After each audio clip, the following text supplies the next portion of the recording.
नमस्कार। આપણો प्रदेश राजस्थान में आपका हार्दिक स्वागत है। मौसम विभाग की तरफ से पिछले 20 दिनों से लगातार अलर्ट मोड पर राजस्थान को किया जा रहा है। पिछले 15 से 20 दिनों से देखें तो रेड अलर्ट, ऑरेंज अलर्ट और येलो अलर्ट राजस्थान में मौसम विभाग की ओर से जारी किए गए हैं। ऐसे में राजस्थान की लगभग सभी नदियां उफान पर है। वहीं जो मुख्य नदी लूणी नदी अजमेर से निकलती है और जेतान विधानसभा होकर के आगे पहुंचती है, उस नदी की बात करेंगे। पिछले कुछ समय से देखें तो ऐसी अनहोनी की घटना कोई सामने नहीं आई, लेकिन गुरुवार सुबह दिल को झकझोर कर रख देने वाली एक घटना सामने आई है। लांबिया होकर ये नदी गुजरती है। लांबिया के अंदर एक युवक का बह जाना और स्थानीय लोगों द्वारा उसका रेस्क्यू करना, एक जान की हानि तो लांबिया में हो चुकी थी। दूसरी कांवलिया खुर्द की बात करूं तो यहाँ से भी लूणी नदी होकर निकलती है। इसी नदी के अंदर एक 45 वर्षीय युवक का बह जाना और 8 घंटे बाद भी उसका शव नहीं मिल पाना, आशंका जताई जा रही है ग्रामीणों व आसपास के क्षेत्रवासियों की तरफ से कि उस व्यक्ति की मृत्यु हो चुकी है, लेकिन उनका शव अभी तक नहीं मिल पाया है। वहीं आपदा प्रबंधन के नाम पर सरकारें सालाना वर्षा के समय में करोड़ों रुपए का जो बजट है वो आवंटन करती है। जेतारण विधानसभा की बात करें तो वो बजट यहाँ पर धराशायी होता नजर आ रहा है। आपदा प्रबंधन के नाम पर यहाँ पर किसी प्रकार की कोई अच्छी व्यवस्था नहीं देखने को मिली है, जबकि प्रशासन को ये पता था कि लूणी नदी का वेग बहुत ही ज़्यादा है और ये नदी इन गांवों से होकर गुजरती है और एक गांव से दूसरे गांव को जोड़ने वाले मुख्य मार्ग जिसको रपट बोलते हैं उसके ऊपर से भी गुजरती है और ऐसे में वहां से राहगीरों की आवाजाही रहती है। तो कहीं ना कहीं प्रशासन की ओर से यहाँ पर होमगार्ड या पुलिस का जवान कोई तैनात नहीं किया गया, उसको लेकर के ये हादसा यहाँ पर पेश आया है। कहीं ना कहीं प्रशासन भी इस ओर ध्यान देने में समर्थ नहीं रहा। आप देख सकते हैं, मैं कैमरामैन से कहूँगा ये विजुअल यहाँ पर दिखाएं कि पिछले 8 घंटे से ये रेस्क्यू ऑपरेशन यहाँ पर चल रहा है और 8 घंटे हो चुके हैं, उस व्यक्ति का शव अभी तक बाहर नहीं निकाल पाया है।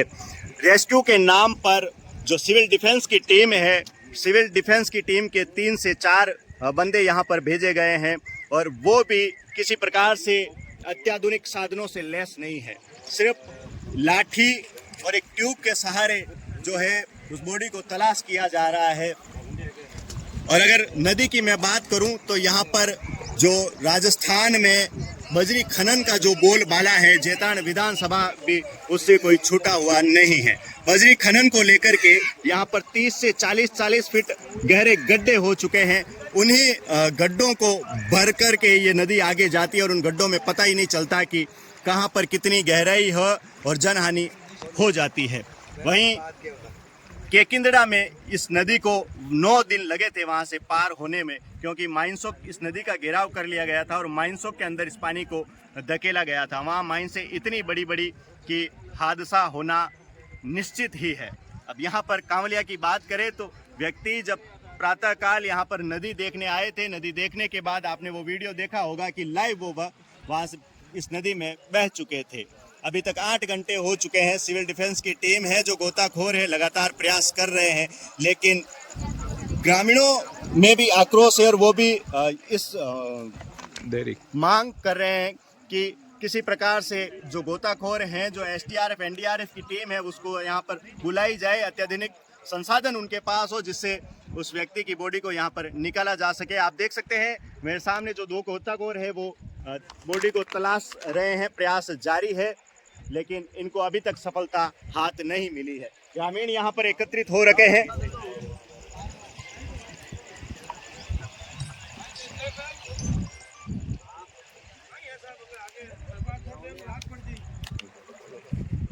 आप देख सकते हैं ग्रामीण जो है यहाँ पर तहसीलदार महोदय रविंदर सिंह चौहान जो यहाँ पर मौजूद है, इनसे वार्ता कर रहे हैं। आखिर इस बॉडी को निकालने में कितना क्या समय लगेगा, क्या टीमें और बुलाई जाएगी या सिर्फ सिविल डिफेंस की टीम के द्वारा ही प्रयास किया जाएगा।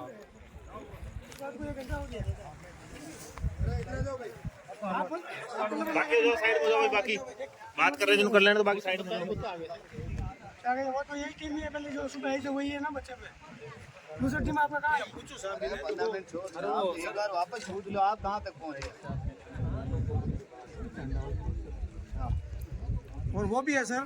दूसरी बात आपको भी मैं एक मिनट आपसे निवेदन कर रहा हूँ, ये अवैध माइनिंग के कारण ये डेथ हो रही है, ये मुकदमा होना चाहिए। और भी ये प्रशासन के खिलाफ हम FIR लॉन्च कराएंगे।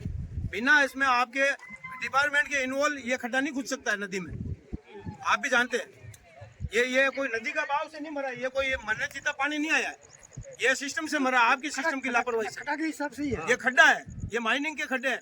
और आज आपको कहता हूँ, ये यहाँ से लगाकर हमारे कालू की नदी तक ऐसे 500 खड्डे हैं। और स्कूली बच्चे हैं और वह ये खेलने कूदने में और मरेंगे। गांव के पास में तो साहब ये आप थोड़ा इसको फास्ट कीजिए। जी कुछ कहना चाहेंगे इस रेस्क्यू ऑपरेशन पे सर? चल रहा है, प्रयास कर रहे हैं। जी, आपदा प्रबंधन में आप यहाँ पर मौजूद हैं, कुछ लगातार प्रयास कर रहे हैं। जी, अगर सिविल डिफेंस की टीम से ये नहीं हो पाता है तो आगे का क्या प्रयास रहेगा आपका? थोड़ी देर में SDRF टीम आ जाएगी। जी कुछ बात हुई है SDRF टीम से? हाँ, बात होगी। जी। घंटे भर में पहुंचे। जी बिल्कुल। कांवलिया खुर्द से होकर बहने वाली इस लूनी नदी में जो व्यक्ति बहे थे, प्रत्यक्षदर्शी है जिन्होंने यहाँ पर बचाने का प्रयास किया था।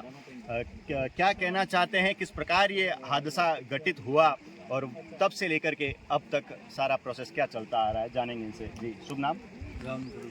जी, क्या हुआ था और पूरा घटनाक्रम आप हमें बताइए। वो है ना, मैं इधर से कूदा, वो अंदर, वो वहाँ से पड़ा, वहाँ से गिरा तो मैं यहाँ से कूदा और वहाँ से दोनों आप दोनों साथ थे? नहीं साथ में नहीं था सर। वो यहाँ से कूदा और मैं यहाँ से उसको बचाने के लिए गया वहाँ पे, और फिर मेरे 2 बार वो हाथ लगा उसकी बॉडी और फिर मेरा हाथ नहीं आई। जब आप बचाने के लिए वहाँ गए थे तो क्या वो मूर्छित हो चुके थे या उनमें जान थी? जान थी। उसको एक बार मैंने सांस भी लगाई दे रही है, उसको बाहर निकाल कर और वापस अंदर चला गया वो। जी, फिर उसके बाद वो आगे चला गया। आपको तैरना आता है? हाँ सर, प्रयास किए थे आपने बचाने? हाँ, मैंने फुल किया था प्रयास। जी, जो अंदर डूबे हैं उनके बारे में कुछ जानकारी है आपको? क्या नाम है? नहीं, उसका नाम तो ये सब लोग कुपली बोल दिए, उसका नाम राजू राम और रहने वाला कालू का। जी, आप कहाँ के निवासी हैं? कांवड़े खुर्द से। फिर यहाँ डूबने के बाद तुरंत आपने किसको सूचित किया? ये तो मैंने तो नहीं, अंदर ही था मैं तो पानी के अंदर, और ये इन लोगों ने सिर्फ पुलिस को फोन किया और ऐसे सब जने को बुलाया। जी, फिर सर्वप्रथम यहाँ पर कौन पहुँचे? पुलिस आई सब। जी, फिर फिर ये गाड़ी आई अंदर, ये बोले ये आपन दिया उससे। जी, उसके बाद में दिया, फिर आई ये क्या नाम है इसका, अजमेर से आई। जी, पानी में गए तो आपको गहराई कुछ अंदाजा लगा? ज्यादा लग रही थी मेरे को, तो मैं उसको छोड़ के लगभग कितनी गहराई होगी? लगभग ये 30-35 फुट गए थे आप गहराई तक? हाँ, अंदर गहरे के अंदर तक गए। एक बार मैं जाने लग गया और फिर वापस आने लगा, मैं खुद भी, मेरी भी सांस एकदम चलने लगी, तो मैं वापस आ गया बाहर। जी, हमने इसको बिल्कुल जो है रेस्क्यू के नाम पर सिविल डिफेंस की टीम है जो अग्निशमन का एक वाहन लेकर के ब्यावर से यहाँ तक पहुँचे हैं, और सिविल डिफेंस के नाम पर यहाँ पर 4 बंदे भेजे गए हैं जो अभी तक ये गोताखोर पानी में गोते लगा करके प्रयास किए जा रहे हैं। एक बांस और एक ट्यूब के सहारे उस बॉडी को तलाशा जा रहा है। आखिर में ग्रामवासियों की भी ये उम्मीद और ग्रामवासियों की अपील कह सकते हैं, ग्रामवासियों की अपील है कि SDRF की टीम को यहाँ पर बुलाया जाए और तुरंत उसको रेस्क्यू करवाया जाए, क्योंकि समय भी बहुत ज़्यादा होने लगा है। शाम होते ही सूर्यास्त के बाद जब अंधेरा छा जाए तो उस समय इस रेस्क्यू को रोकना पड़ेगा। और ऐसे में ग्रामवासियों का कहना है कि ये नदी अभी तो काफ़ी दूर तक नहीं गई है, इस नदी का जो क्षेत्र है अभी 3 किलोमीटर तक ही पहुंचा है। ऐसे में अभी तो उस बॉडी को निकालना संभव है। अगर रात भर ये बॉडी यहाँ पर पड़ी रही तो फिर पता नहीं कितने दिन लग सकते हैं या कितना समय लग सकता है इस बॉडी को निकालने में।